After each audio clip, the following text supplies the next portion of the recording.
Hey, hello everyone. We are really amazed that you all are interested in this effort that we've been dreaming of for about 20 years, some of us longer. And we didn't expect so many people, so we're really thankful that you are here with us. Uh, I we want to make this very brief and just explain why these 9 funds for now came together as an alliance and why we put Southern funds, Global South funds or Fondos del Sur so evident in our name. But I want to first ask the members of the alliance who are here to just say hi, and I'm gonna Artemisa Castro from Fondo Acción Solidaria. Now just wave because everybody's gonna talk anyway later, just so people can recognize who you are. Juan Camilo Mira from Fondo Emerger. Eduardo Franco Berton, Fundación Semilla in Bolivia. Alda Salomão is here somewhere, but now there's too many screens to look around. So Lilian Delgadillo from Fondo Socioambiental del Perú is here. Some board members of some of our funds like Ruth from Semilla is here too. Oh, there's Lilian. Who else do I see? Well, I'll find them later. Christine Ozawa, I noticed she's here too from Samdana Institute. Of course, everybody should be here, but so that you would recognize when you see the names. Maybe you should rename yourself with an A before your name, so everybody knows you were one of our, because then people can find you in the countries. Well, let me explain. So we're going to be brief. Just we want to tell you specifically about the name. I think it will explain a lot, and the text that we sent you as well is helpful to understand. But mostly, when some of us came into the field of philanthropy, and it varies from 35 years to 2 or 1 as the new funds come up. But mostly the ones that have been here for a while, like FASOL, Samdana, Fundación Terra Viva, Ibis, Colindres, should be here somewhere. We've had a hard time communicating with that long-standing field of international philanthropy, although we have been participating in conferences, participating in discussions for a long, long time. We would show up and we made really great connections. And it took us a while to understand what this field was really, what it was about. And as we learned, we recognized some major, it varies from continents, US, Europe, etc. But mostly we realized that the long-standing field was made up of the big donors, right? The endowed foundations, or in the US called private foundations, and individuals of wealth that there's a lot more, there's that culture of the donors in the North. We still haven't built that so well here in the South. This is one of the reasons, so check, why we had to begin something in our own countries. And then we also learned about, and of course we had been engaged with the solidarity funds of the North. Funds, so activists who came together and wanted to make sure that social justice, environmental justice, social movements in the global South and North were funded. And they knew the field, they had access to the larger resources. There was an established culture of donors and philanthropy in the North. And they had been our allies in the South for a very long time. And then when we environmentalists began to come back, like I was in the US in the 80s and I came back to Brazil in the early 90s, I realized we were coming back to what we had of a democracy. We were rebuilding something now that we miss very much, but we realized how rich the field of activists that actually didn't want to divide conservation and social justice, but that wanted them to come together because these people were working on their communities, their regions, their states, their biomes, and they realized that the only way we could save these important places was to make sure that the people, the traditional communities who lived there for sometimes millennia, like the indigenous people, sometimes centuries, like the quilombolas, or sometimes decades, like the family farmers that had to learn from those in the forest how to live there sustainably, that they needed to be engaged in the solutions to protect these places, because they have been truly the ones protecting these lands from all the encroachment of devastation that we've been witnessing in the world for so long. So, but those were invisible to philanthropy of both sides, actually. There's a lot of resources to large conservation structures that at the time, not anymore, saw that you need to remove people to save forests and animals. And then there was a huge, of course, struggle for social justice and democracy and equality of every gender, racial, etc. That was pretty well funded for a while there with the larger organizations. And there was a very difficult meeting point. But eventually, these two sides met, and it was in preparation for Rio 92.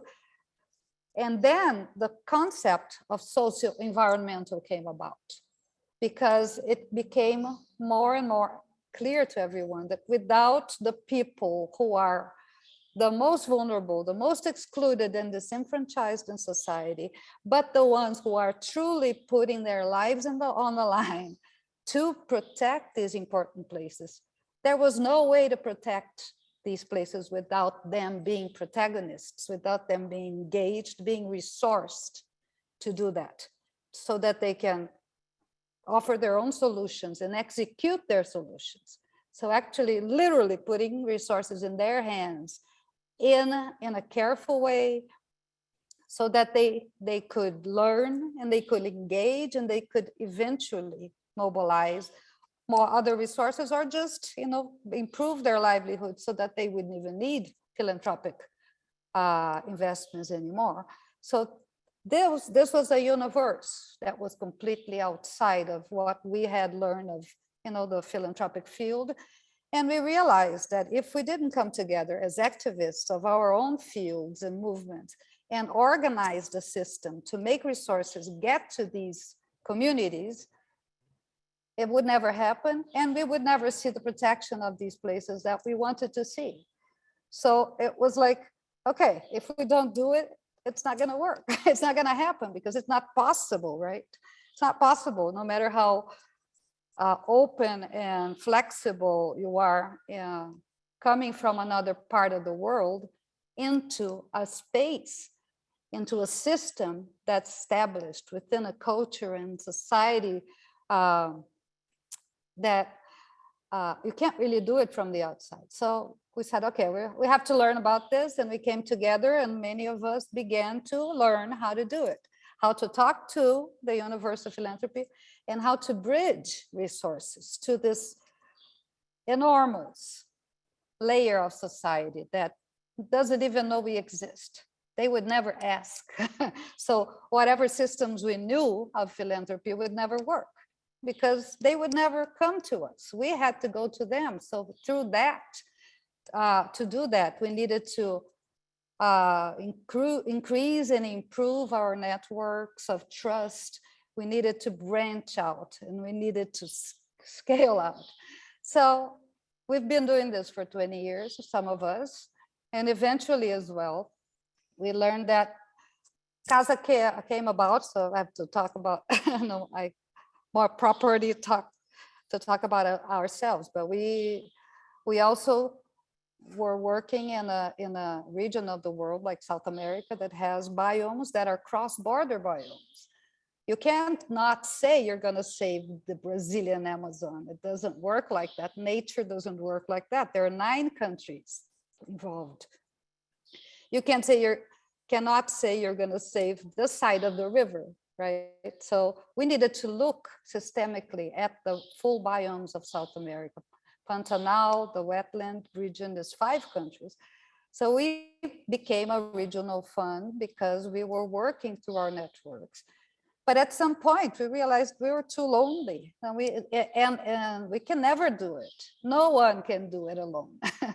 So we invited our networks in the countries that were helping us, if they would like to set up their own funds, that we would share everything we had learned, all the models, due diligence, forms, everything. And 6 countries said yes. And 4 of them are here today.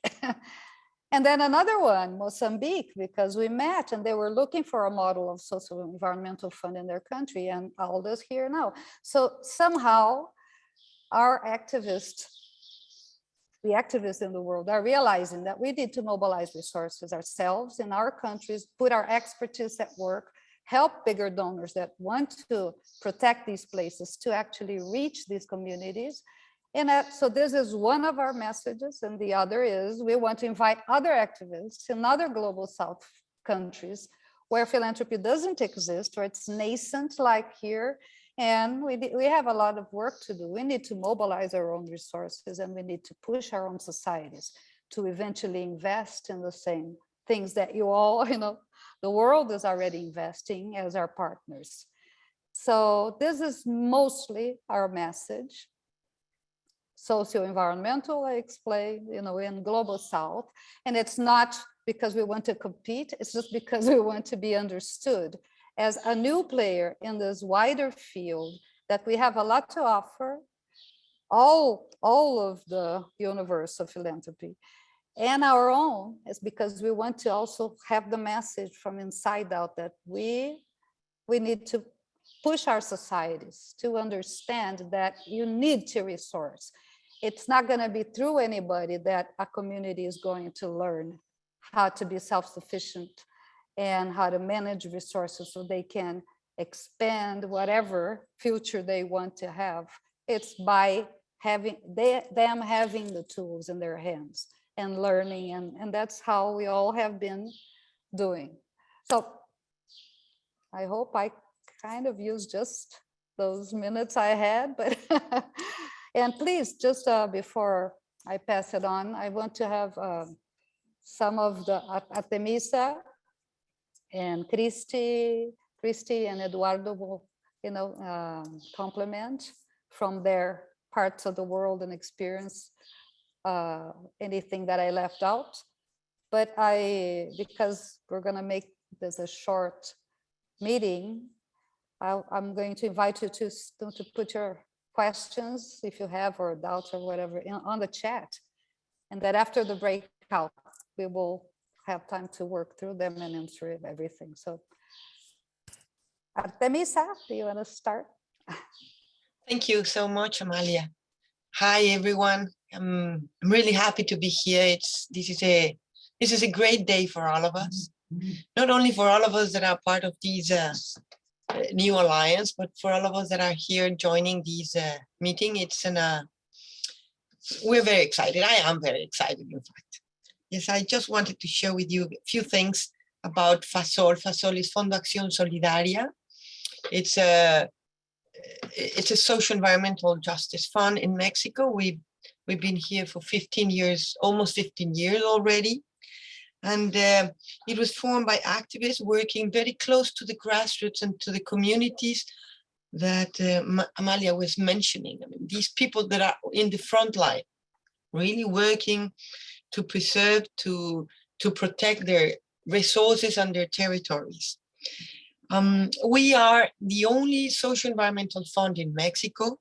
Still, we have some other conservation funds, but as a socio-environmental fund that is looking for the socio-environmental justice. We are the only one in the country. And we've been working a lot with women, with indigenous people, with peasants, with a lot of urban and rural communities along all these 15 years, which where we have had the opportunity to learn from them a lot more than we have learned in our professional careers, let me tell you. Mm-hmm. And I just want to mention something. This is a huge opportunity for all of us to make things together. It's not only a matter of the socio-environmental funds, it has to do with the work that we all do for these, to build a better world, to build a better society. Yes, and it is about how we all work in our own countries. And just to understand that we all play a role in a larger ecosystem. It's not a matter of we do this and you do that. No, we all are a player from a larger ecosystem, a big, big field. And we think, as Amalia said, we need to get together to really go further, because we cannot do it by ourselves. And this is one of the reasons why we decided to form this alliance, to invite all of you and anybody else that would like to join it, because we have to work aligned. We have to work together and to look for the good for all of us. And I just want to finish with a phrase or a couple words that I heard from Angela Martinez from Amazon Watch a couple of days ago, and that really struck me. And it's, let's think beyond philanthropy. We mobilize solidarity. And this is something that really touched my heart, because that's what we are really doing. It's not about philanthropy. It's about mobilizing solidarity, how we all work together for the benefit of all of us. And of course, take care of the only planet that we have. Thank you so much for this opportunity to share with you this brilliant moment, because it's full of light and love. Thank you to all of us. And we have 100 people. I'm really impressed. Christy, are you there? Because it's too many people I can't find. Can you appear, please? There you go. From Samdana Institute. Also, please. Hi, it's good evening from this end of the world. So it's a great night to a great day of Artemisa and the rest of the alliance. As Samalia said, it's been a long time discussing this. We've spent a lot of saliva, power, basically discussing this. But I think I'd echo Artemisa's message at the end with that we are not just a fund, and the support that we provide to our partners are not just the resources and the money. And I think that makes us able to actually give based on trust. A lot of the flexibility that the funds that we handle allow us to actually give based on trust. Many big funders basically give on the assumption that we might get away with the money, and therefore is based on this trust. So the big donors like the World Bank and others basically put in all the safeguards and measures because it's based on distrust rather than trust. So I think that's a difference that we have experienced among ourselves, is that we do give based on trust because we are a network of activists. And I'd like to emphasize as well about this alliance is to emphasize that local is global. It is always been, global is being associated with being a northern organization or an organization operating internationally, but actually based in the north. But here in this alliance, we'd like to emphasize that local is global, and we are coming together as a global alliance of Southern funds. And we hope you will continue to engage with us, and we hope to continue to learn and work with you as well. Thanks, Amalia. Thank you. Exactly. I wanted to point out that the reason we use Global South is because we don't mean just the Southern Hemisphere. It's the political implication. There's Global South, meaning excluded, disenfranchised, less resourced anywhere on this planet. So it's not it's not to exclude the Northern Hemisphere at all. It's just a statement that it's about locals taking the tools, trying to resolve our own our own problems, and our own problems are global, right? Eduardo, please, and Eduardo from Fundación Semilla, which is one of the new but fast-tracked funds that in Bolivia. Thank you, Amalia. Thank you. I'm very happy to be here and to share with you a little bit about our country. Like Amalia was saying, it's not just about local problems. Our country, as many of you may know, it's one of the 15 most mega diverse countries in the world.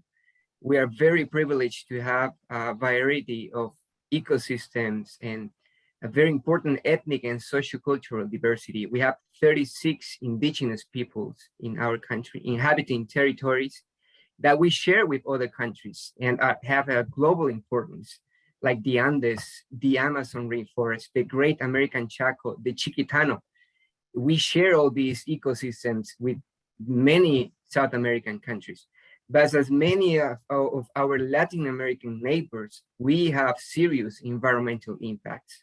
In 2020, just to quote, Bolivia jumped to 3rd place among the 10 countries with the highest deforestation in the world. And among those 10 countries, 5 of them were from Latin America. So this is showing a growing problem. Also, our country was the 2nd largest importer of mercury globally, mainly to feed the gold mining.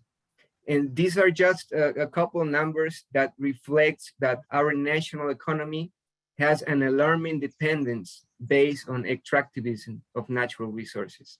And this is not only Bolivia, it's mainly many of the Latin American countries. So in that search for sustainable management of our ecosystem, we dream on creating Fundación Socio-Ambiental Semilla in 2019. And I have to thank our colleagues, Ruth Vargas, Juan Fernando Reyes, who are also participating in this meeting, to put the mission of contributing to the conservation of our environment, but also strengthening the leadership of those community groups, those leaders that live among these territories. So as Amalia, Artemisa, and Christy were saying, we are a socio-environmental fund, and we consider ourselves a local organization that was born from the environmental movement itself. We were born from that environmental movement. We are part of that, and we live in this territory. We see what is happening every day. So with that aim of creating a financing structure, we aim to contribute with local, national, and international philanthropic support to the needs of those communities and grassroots in our country and in the other Latin American countries, which other way will be very difficult for them to access.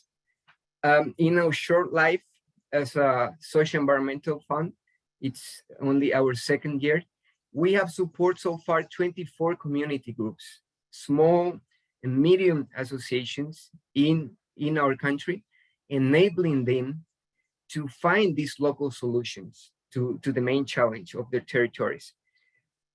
And the reason we are part of this alliance is that we have seen that we have a presence in transboundary ecosystems.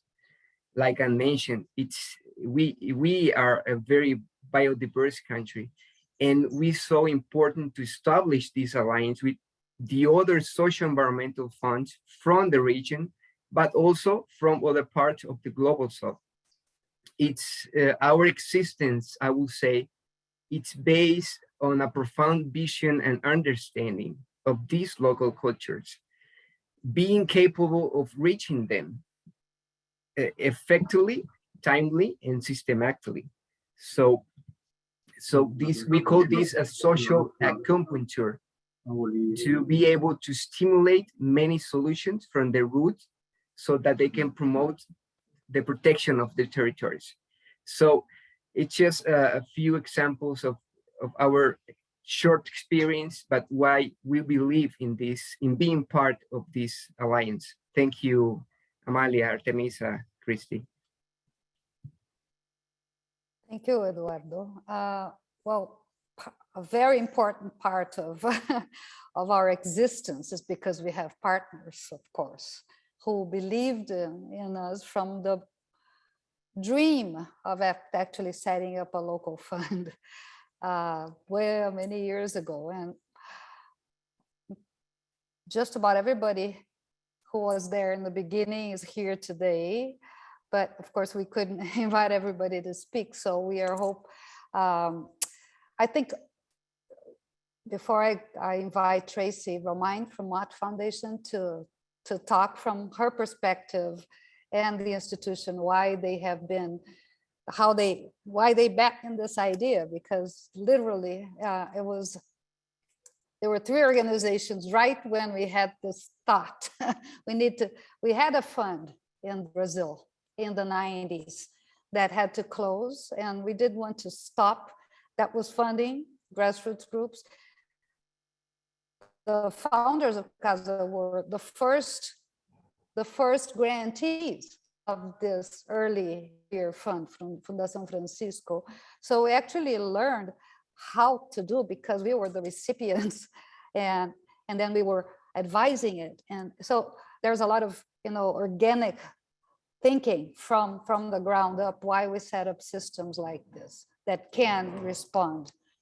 And early on, so when we thought, okay, we need to continue a fund. Brazil and South America is too big. Nobody from the outside can ever respond to all the demand, and we need to figure out a way to do it. We talked to them. So Mott was one of our very first, fund. It actually wasn't funder of the fund. It was funder of the idea of creating the fund. And they've been with us and enabled CASA to make grants across South America for many years. We've made more than 3,000 grants in the last 17 years across the region. And eventually we thought, this is too much for one fund. We need to have more. And that's what you heard one representative today. But the idea that I guess it's counterintuitive, and I want to make sure I say this before I ask Traci to comment. But the first thing we heard was, no, but why you're going to set up more funds so that you're going to compete for the same money? And I said, that's not at all the idea.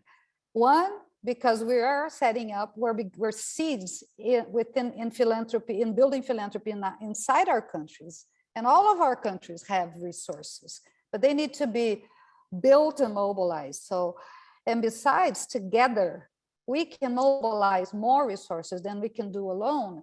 And CASA, although is funding South America, we're based in Brazil, and we can't raise all the money that is available for all the countries. So it's actually the opposite. The more we are, the more we can mobilize, and the more efficient we can make resources get to the local communities, because the closer you are to these communities, the better listener you can be, and then to be able to respond. So, and now I know Mott is actually beginning to fund some of the new funds as well. So Traci is ideal to tell us why Mott is actually been there with Thank us you. all this time. Thank you, Traci. Thank you, Amalia. And I really, gosh, I get emotional thinking about that time, because that was actually Kay Treacle, who was our first program officer in that period and who's now departed, but was an incredible warrior. We worked together at Greenpeace and then have 30 years worked in activism. So she was a visionary in that period. And so I really feel like we should honor her today. I'm with the Mott Foundation. I've been a program officer now in my 10th year, and I've prepared some comments. So I'm actually going to read from prepared comments. I hope that's okay. Charles Stewart Mott was the founder of the foundation 100 years ago in 1926. And he said, "It seems to me that every person always is in a kind of informal partnership with his community." And it was that intent that gave shape and purpose to the foundation's work in Michigan and globally around the world. 90 years later, in 2016, Ridgway White, our foundation president, joined me and a team of partners to navigate down the Big Bend River in the Xingu with Chief Gilliard Juruna and his brothers. We visited the region to have lunch in the Miratu village on Juruna lands, and we heard the stories of the impacts of the large-scale Belo Monte hydroelectric project. The impact on fisheries and the forest and on food security of local communities were so real to us, sitting in their homes and territories. We learned about the independent monitoring that Mott was supporting with local communities. We learned about the internet that CASA had helped to bring to that community, Socio-Environmental Fund CASA. Ridgway and our team listened intently, and we heard courage and passion in the face of a highly development model. And as we finished, Ridgway said to the Juruna people, "When a community succeeds, the Mott Foundation succeeds."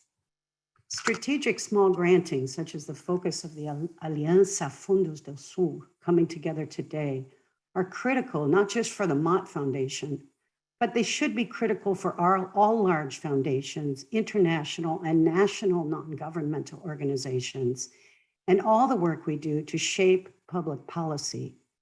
For Mott's theory of change, supporting communities of practice at all levels enables and amplifies voices and ground truths, our efforts in the great halls of finance and power.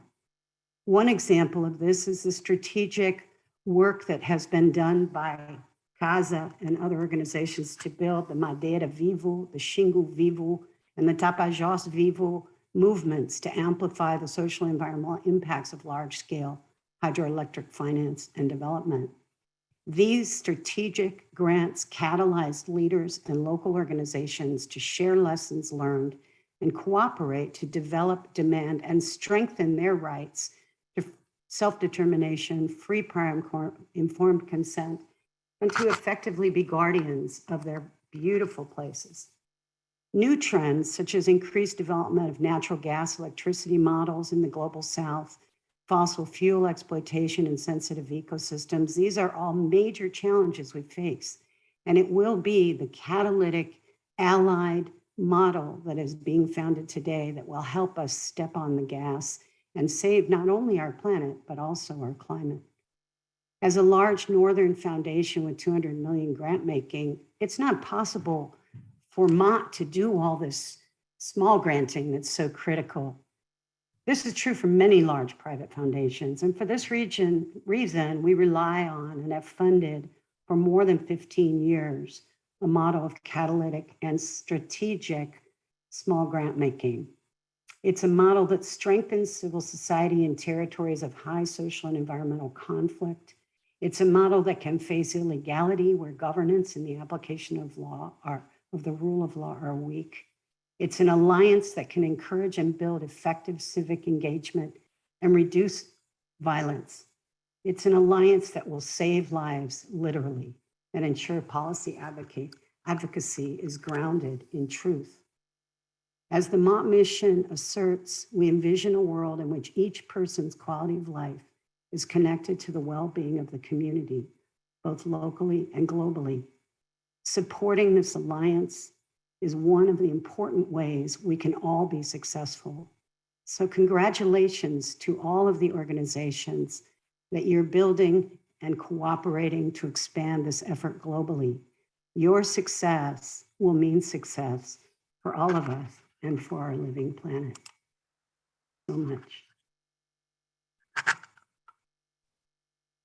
Thank you so much, Tracy.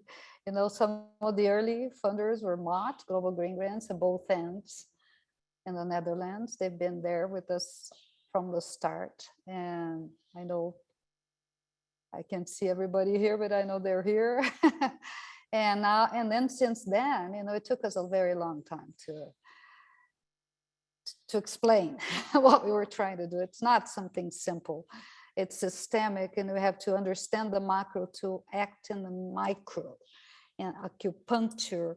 And it's not isolated projects. It's part of the system. It's being close, it's adapting, it's adjusting the route. It's a very specific way of working that it's not easy to explain, but eventually, I guess, more and more partners, more and more funders have been understanding, and we have been able to increase our capacity of putting resources on the ground.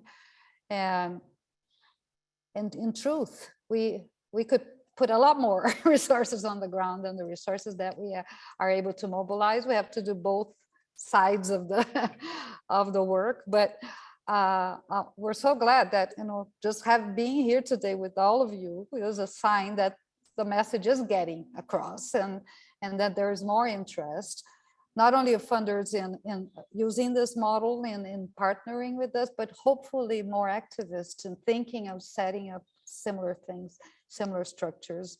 So I really am thankful that you all are listening.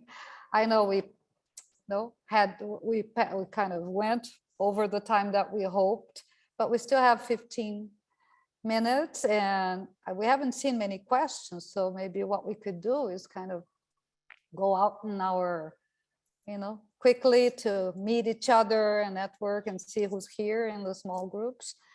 And then we'll come back at the like 5 minutes. So we have 10 minutes to kind of, maybe you have to have many groups with very few people so that people can actually meet. But then now it's Marina's job to go. And then we can come back, and if there was anything that popped up in the conversations, we can address them, you know, when you're back, or we can just wrap up. Yep, that's right, Amalia. Thank you very much. So let's go to small groups. It's just a conversation about what you hear and what you think about all that, your feeling about it, and connecting to each other globally. So 10 minutes and you're going to go automatically and come back automatically. Don't need to click on anything to go or come back. Just keep in mind the time so everybody in the room can talk.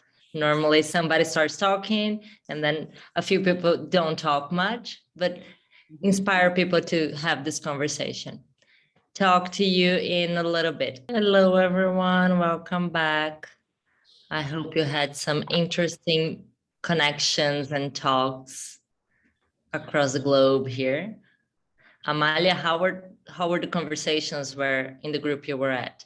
Well, we ended up with Ibis Colindres and another person from Tierra Viva. So we just had to could catch up.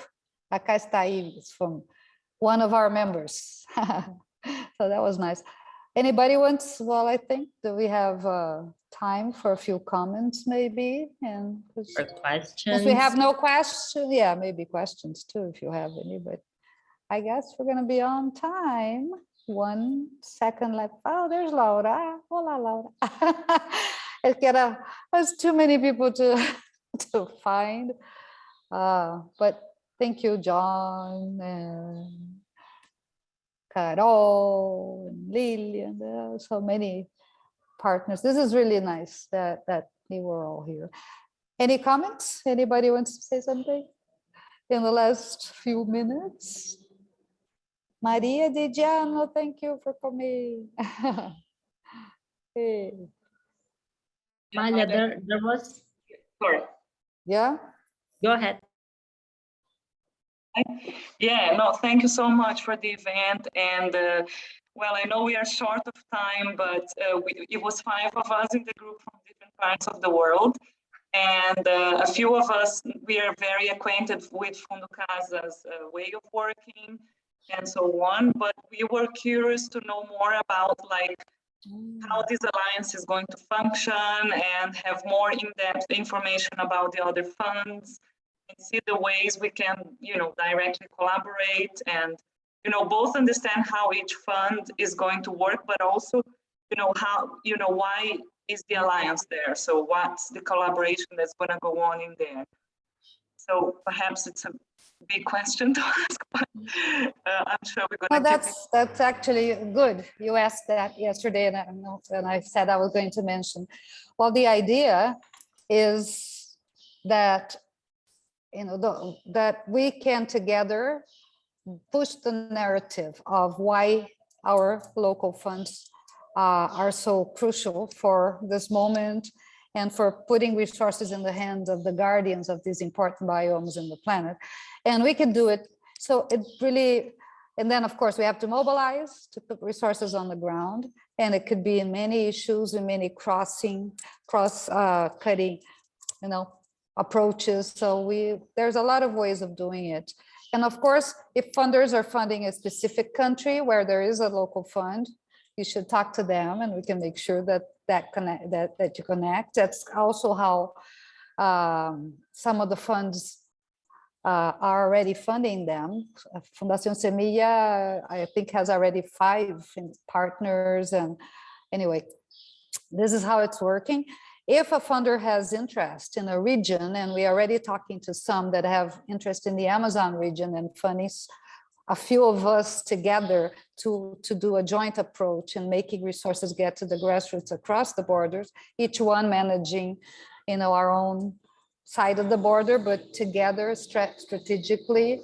That's definitely one of the reasons. And we were asked recently, you know, if there was a regional fund, because some funders, and we actually said, no, that's not the idea. We were a regional fund, but it made no sense to be here alone. We can't mobilize enough resources for everyone. It is better that the allocation of resources is inside the country in local currency prefer, because even that's complicated right now. Like in Brazil, it's very complicated, and you know, putting money from outside in very small groups, that the bureaucratic structures, it's really messy and pretty much impossible. In many parts of the world, it is impossible. So having local distribution mechanisms, so we can work together. We have a vision of all our biomes that are cross borders, but we can manage our own resources in our regions. But if we're talking about defenders, or if we're talking about larger climate, we could work together, all of us. We can elect, you know, depending on the negotiation with the source of resources, where one of us can manage the resources and, you know, and distribute, like we are working with GAGA. You know, GAGA is a really interesting, GAGA, the Global Alliance for Green and Gender Action. Many of us are already working with GAGA for the 6th year. It's a very interesting model that has 3 partners that handle the resources, and they put it down on the ground to women's funds, environmental funds across the globe. So we have many lessons we can draw from. So anything is possible. No, it's just a question of what's easier for everybody involved. Hope I answered it. Yes, me and my hands. Anything else? Any other comments? Mark from Marseille, you're here. Some people have been hearing about this for a very long time. They never believed it was going to happen. But yeah, there's enough motivation and that we need to make it. Very good. People are asking actually a very, I think, difficult question to answer is how to get the contact of everybody that's here, all the participants. And I think, I don't know, we have the LGDP in Brazil. Oh, like everybody or just us, the funds? I don't think we are allowed to give Yeah. everybody's contacts, but we can definitely post ours here on the chat. And Anybody if, who wants to share, yeah, go ahead. yes, if you want to share, you just go ahead and share your contact on chat so people can contact you. And did you say somebody asked if they could join the alliance? Yes, I how didn't see that, but who was it? Santiago Gonzalez asked, how can we join? Santiago, are you here still, maybe? We can't, there are many, we definitely want to, well, I can answer generally, but that's one of the main reasons as well of coming together. We really want activists in the global South to come together, and we have even developed it's like an open source technology, and we've written a document that helps to encourage activists anywhere they are to think about how to set up a funding disbursement structure in their regions, in their countries. It doesn't have to be a whole country, it could be a community foundation, it could be a traditional people's fund. It could be, the model is actually very useful in any situation, and we're very happy to have conversations and share. That's how we started with the new funds that are now up and running, and we would love to continue these kinds of conversations and see how to encourage more.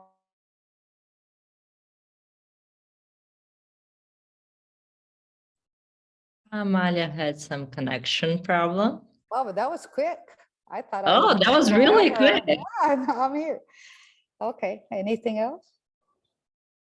Anybody else wants to answer? I know I've been doing all the talk. That's horrible.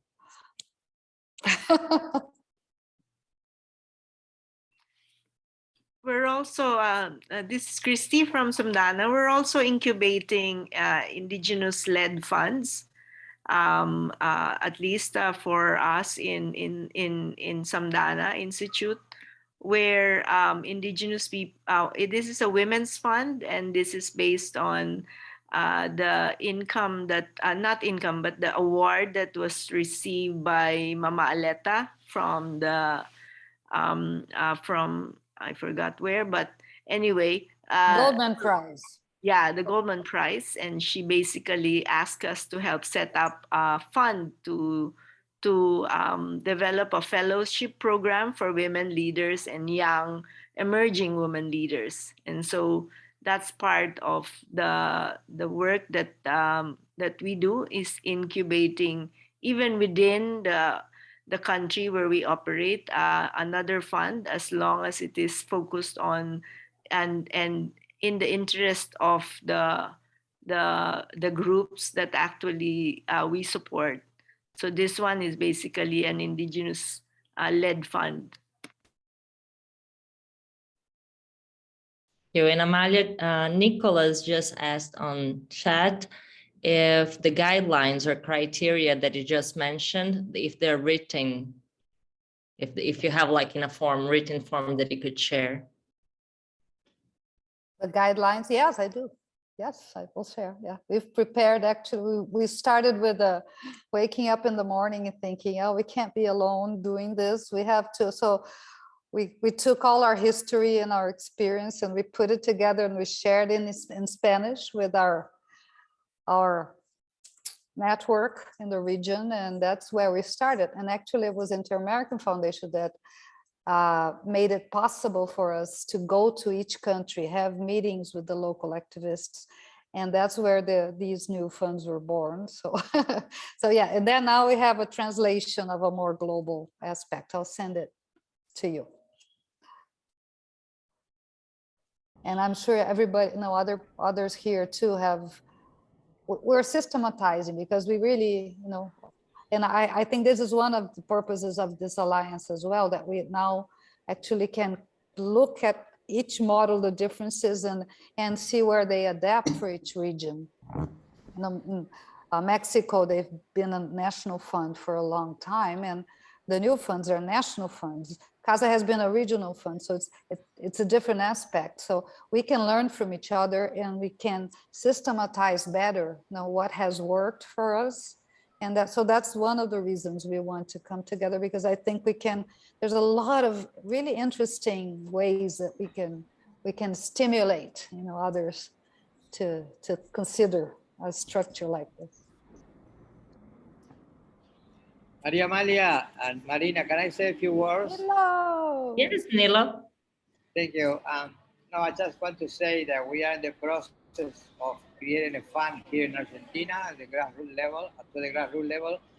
Maria Amalia and CASA has been advising us, so we are hoping to be able to set up a good board. And if we will let you know, definitely we need your assistance, your advice in this process. I'll see. Hopefully, sometime we can join you in the near future. So the pandemic has been very bad for us, and we kind of stopped the work, but now we are starting the process of getting together with different people in Argentina. Argentina is a big country, So but we are hoping to get it very soon, and we will let you know. So thank you very much for your time and support, and we will be in touch. Yeah, I know Nilo never gives up. Thank you. We only met the other day, right, Nilo? About almost 40 years already. Let's see, creating a website. But there's another question, of course. There's an idea of creating a website. We're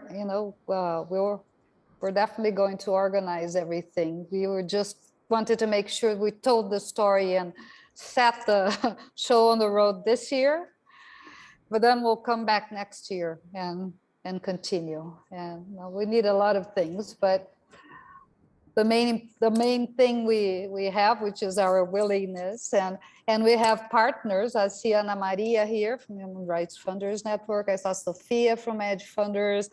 These are the partners we've been working with and that have been helping to spread the word, because otherwise we're just lonely in our corners of the world. But so thank you so much for all these partnerships that, and being here with us to do this. This is to us, this is it's a very big dream come true. Now we have to actually make it work, right? And hopefully have many, many more joining us along the way and stimulating this path of Fondos del Sur. I think Monty has the hand raised. Hi. Yeah, I guess in English, right? Yeah, thank you so much.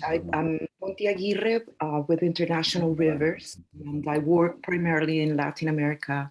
And I just wanted to say, first of all, I've been with CASA for quite a long time, and I'd like to express my gratitude to CASA as well as to the Mott Foundation.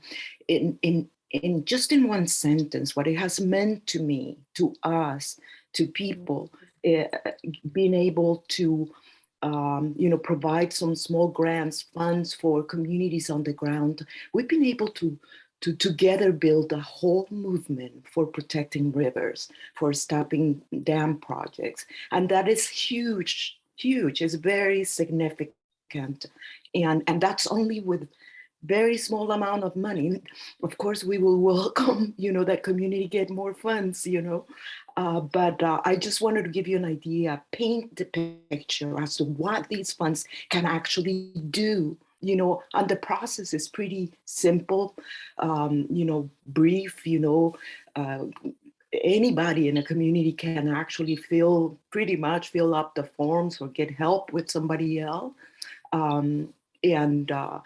People been providing videos. I mean, that also helps to enrich not only, how the campaign looks like, but also for CASA So anyhow, so I'm just would like to congratulate you all, and I'm really happy to be a part of this. And let's continue to do this. Let's build it. We can do a whole lot of stuff with these small funds. Thank you. Thank you, Monty. Yes, it's partners like these, no, on the ground. And so that's the other thing too. It's about having these networks of partners in the eyes and ears, people who are seeing what needs to be done, what's strategic, which places are in more danger, which people, and mobilizing and coming in. So it's all about working together. And so this is just another step. We're pretty much over time, so anybody, let's see, is there anything else? Anybody else? Amalia, this is Ana Maria, and I just wanted to congratulate all of you for this time that I know you were working for so many years, and some of our members have asked, how can we immediately support this?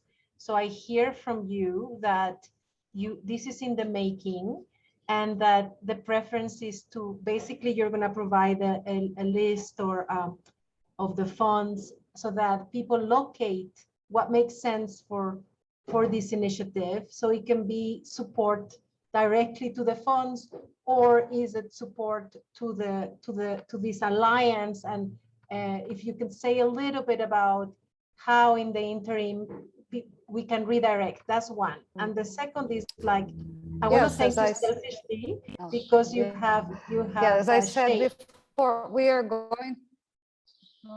It's breaking. I'm sorry. I thought that was. Is it me? It looks like I'm getting lost. Yeah, Amalia, maybe you should close your video so that the connection might be better. I'm gone. Diana, if you can just repeat the last beat of your. The process for this is so important, and there is no hurry. But maybe just a lead, an email, and how, if people are so eager to support, I guess one of the things is identify the funds that are locally in their countries. Amalia mentioned that the local and direct support is important, but is there any other way that you could direct those interested in supporting financially this initiative? How can we go about it? Yes, well, we definitely will provide connections, but if you can ask me too, I think, so I've been kind of, the hub for now, but, and we are organizing to have obviously a coordinator eventually, but for now, if you want to talk to anybody and you don't have their email here that was shared, or you want to just send it to me and I will direct. I think for now, this is the easiest way. Nicolas. Thank you, Amalia. I just wanted to share one last observation. I shared it with my group, and I think Christie's call of attention to trust and solidarity as central values or features of this collaboration, this alliance, is really important and powerful. And I think it's a lesson we can learn in South America from Asia in how to build stronger links and ties and working spaces for collaboration through cultivating trust and solidarity. I think we have seeds of these, but it's something we need to pay a lot more attention to, and not only in the functioning of the funds, local funds, but in this initiative for a new alliance of Fondos del Sur. And I think this will be really important in sharing knowledge and sharing experience and lessons that come from this experience, which I think is something the Alliance will be really useful for getting strong in sharing. Thank you. Yes, yeah, well, we want to learn together and map, and some of us have been here for longer, have been producing more materials and evidence. We've learned how to keep track of indicators, how to cross them, how to understand, because it is a very complex, a system or a set of systems that we're trying to operate in. So these tools have been really helpful, and our idea is to improve them and to share and to expand, and of course trust is the base. It is the base, and it's not just trust in one another in terms of local funds, but what we realize is how we've tried very hard and we have been succeeding is to make these funds that are built by local actors, activists in our fields. We didn't want to have our colleagues, our peers, think that now we have more power because we have the money and we can tell where the money goes. So we designed our system so that doesn't happen. And we say that, so it's not about power with. The money is the tool.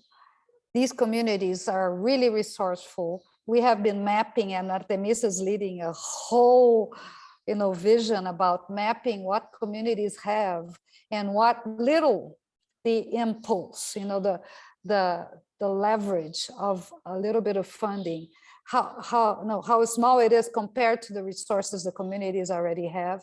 And we actually have been mapping this, and we weren't even talking. But when you are working with true people on the ground, it's the same. We come to the same conclusions. It's about a tool. They are the importance here, and we figure out how we need to shape our systems to respond to them. Every time we have a call for proposals, we ask them first. We consult all of the networks involved with the theme, and then we'll say, okay, what do you need? Then we make the call based on what we hear. It's all about that. So if we keep that, and if we share this model and the system, and that gets adopted, it is all about trust. There is no way we can do this work without trust. And it's about power with, not about power over. Yeah. Great. Is that a wrap up? Well, thank you, everyone. You can go. No burning questions. No burning questions. So let's go. Thank you for staying with us all this time. And now we have people here from Chile listening because they're thinking of this there too. And then there's Argentina. And so this is going. Let's hope that this inspires a lot of people to move forward. Thank you so much. Thank you. Música, Marina, for the goodbye. Thank you. Ooh, we forgot to take pictures. Thank you. I did take pictures. Thank you. Gracias. Gracias. Muchas gracias. Gracias. Gracias. Chao, amigos. Gracias. Wow. Viva, viva. Gracias. Ahora comienza el trabajo. Ahora es cuando. Sigue. Gracias, chao. Ahora es cuando. Oh, mira, Oscar Rivas, ¿dónde está el Fondo de Paraguay? Ah, te esperando. Paraguay, Paraguay. La isla rodeada de tierra, como decía Roabastos. Ya ves. Te esperamos. Claro, ¿Vamos? vamos. Ok. Lindos, buenos. No queremos irnos, pero ya. Bye. Bye, everyone. Bye, everyone. Thank you. Gracias, gracias. Gracias a todas. Thank you. Rosa. Chao, Juan Camilo. Christy, good night. Very Thank late you. for you. Good night. Good night, Christy. Gracias por la Bye, visita. Good night. Gracias, Sorry, I Nicolas. missed